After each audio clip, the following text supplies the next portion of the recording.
মাঝি, আরে নৌকাটা ছাড়ো। যতক্ষণ না যাত্রী দিয়ে নৌকা ভরবো ততক্ষণ নৌকা ছাড়ুম না। ওই যে আমার যাত্রীরা চলে আসতেছে। আজকে তো বটতলায় বৈশাখী মেলা হইব, যাবি নাকি? যাওয়ার তো খুব শখ ছিল, কিন্তু যাইতে পারুম না। যদি যাইতাম তাহলে লাল হলুদ চুড়ি কিনতাম, পুতুল কিনতাম, টিপ কিনতাম।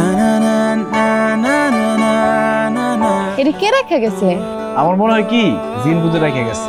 জিন ভূতের দেওয়া চুড়ি আর টিপ পরছি, দেখেন তো আমার কেমন লাগতেছে। পরীর মতো সুন্দর লাগতেছে। তুমি আমি নাটাই ঘুরি, যত কাছে ফিরি, তুমি আমি রং তুলি, ইচ্ছে মতন জীবন নাকি। তুই জানোস তুই কি করছস? তুই বাঘের কাছে হাত দিছস, তোরে খায় ফেলামু। এই খবরদার, একদম কবদা কলা ফেলাই দেবো। এই চুপ। পাত্রপক্ষের খবর দে, কালকে সকালে বিয়ে হইব, দেরি করা যাবে না। ঘর যদি করতে হয় আব্বা, আমি ওই মাঝির ঘরেই করব। তুই এই নদীর ঘাট আর নৌকা চালাবি না। এই নদীর ঘাট নদী এটা আমার আপন। এই নদীর ঘাট ছেড়ে আমি কোথাও যাবো না।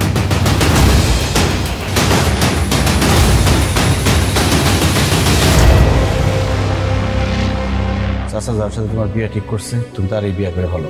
জলে থেকে কুমিরের সাথে লড়াই করা যায় না।